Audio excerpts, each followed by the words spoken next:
Bangga bersarung mangga. Assalamualaikum warahmatullahi wabarakatuh. Alhamdulillah, assalatu wassalamu ala rasulillah wa ala alihi wa sahbihi wa mawalah, amma ba'du. Pemirsa Al-Bahjah TV, kembali berjumpa dengan saya Firas Bizi, yang insya Allah akan menemani waktu jelang berbuka puasa Ramadan para pemirsa. Tentunya dengan program spesial Dakikoh yang akan berbincang mengenai hal-hal menarik dan bermanfaat. Tentunya bersama guru kita tercinta Buya Yahya. Namun sebelumnya kita akan sapa terlebih dahulu guru kita tercinta Buya Yahya. Assalamualaikum Buya. Waalaikumsalam warahmatullahi Sehat wabarakatuh. selalu Buya. Alhamdulillah. Berkat doa semuanya. Alhamdulillah. Semoga Allah memberkahi kita, merahmati kita, Amin. menjadikan kita semua hamba yang saling mencintai karena Allah. Amin, amin. Indah di dunia, amin, indah di akhirat nanti. Amin. Begitu juga dengan Buya sekeluarga. Amin. Amin. Insyaallah. Baik Buya, memasuki 10 malam terakhir bulan suci Ramadan, tentunya ada keutamaan-keutamaan. Seperti apa sih keutamaan-keutamaan di 10 malam terakhir bulan suci Ramadan ini dan apa yang ada di balik itu semua? Baik. Bismillah. Alhamdulillah. Wassalatu wassalamu ala rasulillah. Sayyidina Muhammad bin Abdullah wa ala alihi wa ashabihi wa mawalah, amma ba'd. Di dalam kita mengabdi kepada Allah, beribadah kepada Allah itu ada martabat-martabat. Martabat yang paling tinggi adalah kita berbuat baik karena ngikuti baginda Nabi sallallahu alaihi wasallam. Terlepas dari iming-iming pahala dan yang lainnya. Ya. Ada nanti orang beribadah baru semangat kalau diiming-iming dengan pahala. Dan itu sah karena Nabi juga menyebutkan keutamaan-keutamaan. Tapi pun demikian hendaknya kita itu berusaha juga di dalam beribadah itu menyambungkan diri kita dengan baginda Nabi SAW. Itu paling utama. Nah, dalam urusan 10 akhir bulan Ramadan, sebelum bicara tentang keutamaannya, yang jelas karena Nabi ada bagi Nabi idza takhalal ashrul awakhir min Ramadan, kalau sudah masuk 10 akhir Ramadan, Nabi kalau sudah masuk 10 akhir Ramadan, yashuddu mi'zarahu, menjincingkan lengan baju, sembih semangat. Yuqidu ahlahu, membangunkan keluarganya. Yuhyi lailahu, menghidupkan malamnya dengan ibadah. Itu baginda Nabi yang seperti apa? Yang tidak ada dosa. Pangkatnya pangkat tertinggi. Tapi kalau sudah masuk 10 akhir bulan Ramadan, baginda Nabi lebih bersemangat di dalam beribadah. Dan membangunkan keluarganya.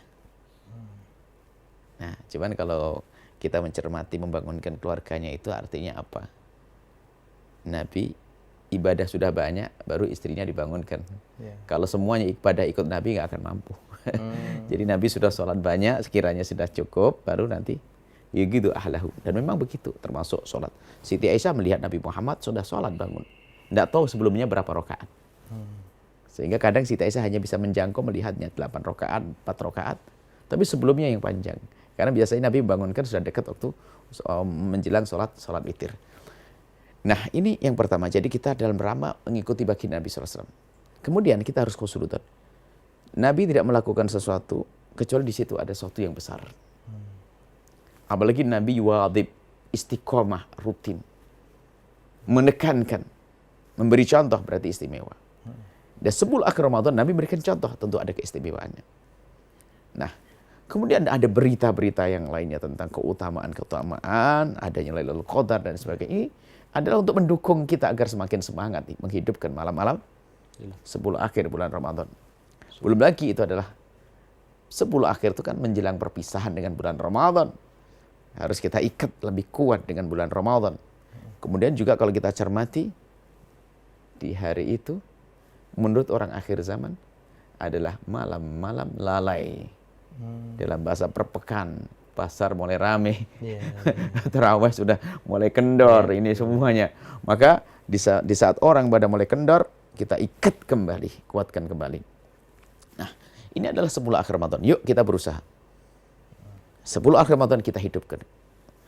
Dengan i'tikaf bisa. I'tikaf di bulan Ramadan, kemudian juga khataman, apa yang selama ini kita saksikan di masyarakat sudah tepat. Cuman kalau ingin menghidupkan malam 10 akhir Ramadan, jangan hanya mengambil hari tanggal 21, 23 saja atau 25 saja. Akan tapi yuk kita hidupkan semuanya. Kalaupun semua Ramadan. Dan kita kan dengar masalah Lailatul Qadar itu kan disembunyikan oleh Allah. Iya. Lailatul Qadar disembunyikan oleh Allah itu justru kasih sayang Allah. Jadi Lailatul Qadar bukan tanggal 21 saja, bisa saja tanggal 22, 23. Maka karena itu disembunyikan ya, kita anggap saja bahasanya ada itu semuanya. Tanggal 20 ada. Tanggal berapa? Tanggal 21 mungkin. Jadi mari kita menduga bahwa setiap malam mungkin Lailatul Qadar akan datang. Kalau memang kita perindu Lailatul Qadar, kemudian kita menduga akan datang setiap malam, maka apa yang terjadi pada kita? Kita akan menghidupkan setiap malam untuk menyambut Lailatul Qadar. Apa buahnya? Kita menjadi orang yang benar banyak berbuat baik di bulan Ramadan. Di malam-malam Ramadan, khususnya 10 akhir bulan Ramadan. Dan Nabi melakukan itikaf di bulan Ramadan. Keluarganya dibawa itikaf sampai dikatakan azwaju. Dan Nabi dan wa ya'takum ba'dihi azwaju. Dan setelah Nabi Muhammad wafat pun dilanjutkan itikaf oleh istri. Artinya ini menunjukkan bahasa wanita pun juga boleh itikaf. Tentunya dengan catatan tentang adab, tata krama, kehormatan wanita. Jangan latah, musola masjid kecil, lakinya rame, perempuan itikaf tidur situ, namanya perusak. Ya harus perhatikan. Masya Allah. Masya Allah. Kemudian Abu ya, berbicara mengenai iktikaf, ada beberapa pekerja mungkin yang mereka ingin iktikaf namun tidak bisa iktikaf seperti security atau pekerja di rumah sakit, dan itu seharusnya seperti apa, Bu? Bagus, pertanyaan bagus sekali. Jadi gini loh ya. Lailatul Qadar itu bukan hanya untuk orang yang iktikaf. Orang bisa mendapatkan Lailatul Qadar tidak, biarpun dia tidak iktikaf. Iktikaf harus ada di dalam masjid. Tapi melakukan kebaikan tidak harus di dalam masjid. Anda yang menjadi seorang security misalnya, sopir, Anda sambut Lailatul Qadar, Anda jadi security, Anda bisa saja membaca Al-Quran sampai berjus-jus kok. Anda bisa sholat di tempat security, di tempat pos Anda. Ada seorang sopir, zikir, selawatan, Anda sama. Hanya, kenapa kok ada pengkhususan tentang iktikaf di masjid? Karena ini adalah bagi orang yang memang tidak punya kesibukan atau bisa mengkhususkan waktu untuk masjid. Karena apa? Lazimnya, umumnya kalau sudah masjid memang terkondisikan suasana ibadah. Kalau di pasar kan banyak gangguan. Apalagi di rumah. Di rumah bukan saja istri, anak, tapi ada televisi, handphone, segala macam. Kalau sudah masuk masjid, tenang. Tapi bagi siapapun yang tidak bisa masuk ke masjid karena urusan pekerjaan atau urusan yang lainnya, jangan mau dong ketinggalan dari kemuliaan Lailatul Qadar. Hidupkan malam itu dengan ibadah apa saja. Termasuk tadi yang ditanyakan kemarin, wanita haid. Jangan sampai gara-gara haid lalu tidak beribadah. Bangun di malam hari, beristighfar yang banyak, baca dzikir yang banyak, baca selawat yang banyak. Dengan itu semuanya, kalau tepat malam Lailatul Qadar, dia mendapatkan kemuliaan malam 1000 bulan. Sopir taksi semuanya. Jadi, yang mendapatkan Lailatul Qadar bukan yang iktikaf saja. Tapi siapapun yang di malam itu dia menjadikan dirinya dengan Allah, maka dia akan mendapatkan Lailatul Qadar. Yuk kita semangat, siapapun Anda yang kebetulan memang kerjanya harus kerja malam sehingga tidak bisa iktikaf di masjid. Anda mencari uang, Anda juga termasuk usaha beribadah. Tinggal Anda tambah, Anda bisa sholat di tempat Anda. Jadikan sholat Anda tidak harus di masjid. Biasakan sholat di mana saja. Security langsung ketika gembok 2 rakaat, buka lagi, gembok 2 rakaat. Kalau digembok kan mobil dia tidak masuk kan. Tapi lihat security sholat ini, orang sabar nunggu. Pokoknya begitu deh. Jadikan ibadah kita itu bisa kita lakukan kapan saja, di mana saja. Tidak terbatas dengan masjid. Adapun iktikaf memang hanya adanya di masjid. Tidak ada iktikaf selain di masjid. Tapi ibadah tidak harus di masjid. Baik, Masya Allah. Kemudian ketika iktikaf berlarut-larut, hingga mungkin keluarga pun akhirnya dicuekin lah bahasanya. Iya salah dong. Jadi begini loh ya. Tidak boleh kita beribadah lalu tidak baik dengan keluarga. Zalim misalnya. Jangankan kok iktikaf yang sunnah. Sholat Jumat yang wajib. Jika ada seorang suami dibutuhkan oleh istrinya yang lagi sakit di rumahnya agar nemeninya, maka tidak wajib Jumatan kok dia. Apalagi iktikaf. Berarti itu kecongkaan ibadah, dalam ibadah. Jadi ibadah tambah congkak. Kalau memang istrinya sakit, temani istri di rumah. atau ketakutan di rumahnya, tidak usah pergi ke masjid. Dibawa istrinya kalau bisa. Kalau nggak bisa, di rumah juga sambil berzikir dan sebagainya. Atau dicarikan teman dong istrinya. Nggak boleh menelantarkan keluarganya. Jadi sederhana, kami selalu menyampaikan bahwasanya selagi kita di luar rumah itu yuk kita utamakan keluarga. Selagi kita beribadah, selagi kita berdakwah, kita utamakan keluarga. Selagi kita di dalam keluarga, yuk kita ajak bincang mereka untuk mengutamakan agama, dakwah. Jadi kalau di rumah kita ngomong tentang kerinduan untuk iktikaf agar semuanya terbawa. Bisa kebawa ke tempat iktikaf. Tapi kalau sudah di masjid dan sebagainya, kita harus nginget keluarga. Harus kita nomor satukan. Ada sebagian orang mungkin kerjanya dakwah atau sebagainya, berbuat baik di luar, tapi melantarkan istrinya. Haram, dosa, nggak boleh semacam itu. Harus ada keseimbangan dong. Kita berbuat baik dengan keluarga juga ibadah yang tidak kalah gede pahalanya dibanding dengan sholat-sholat sunnah. Justru kalau orang beribadah di masjid berhari-hari, istri telanjang, istrinya disuruh cari duit sendiri, pasti hawa nafsu dia. Dia pemalas dia. Istrinya suruh pergi ke pasar, cari duit. Dia enak-enak asyik iktikaf di masjid. Pak, ini musibah ini. Bencana laki-laki yang pengkhianat dia, nggak punya tanggung jawab dia.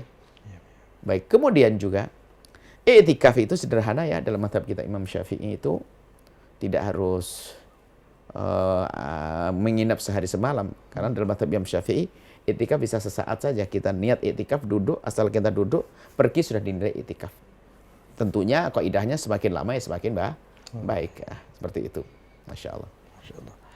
Berarti mulai kapan kita bisa dibilang memasuki iktikaf? Di jam berapa sampai iktikaf jam tidak ada batasan waktunya.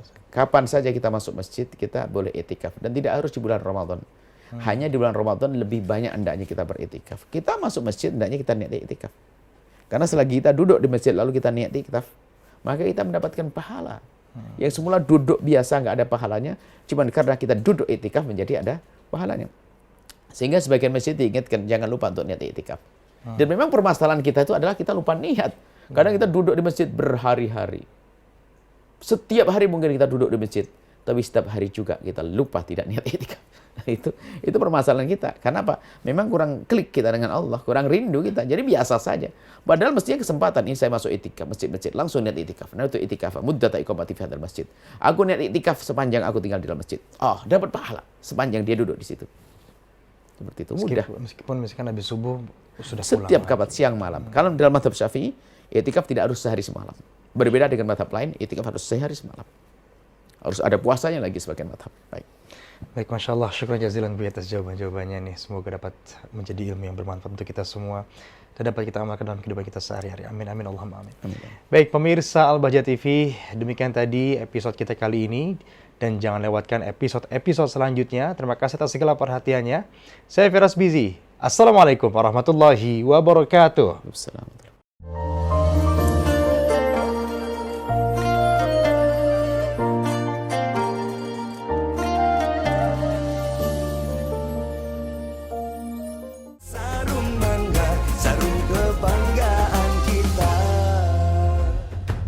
Bangga bersarung mangga.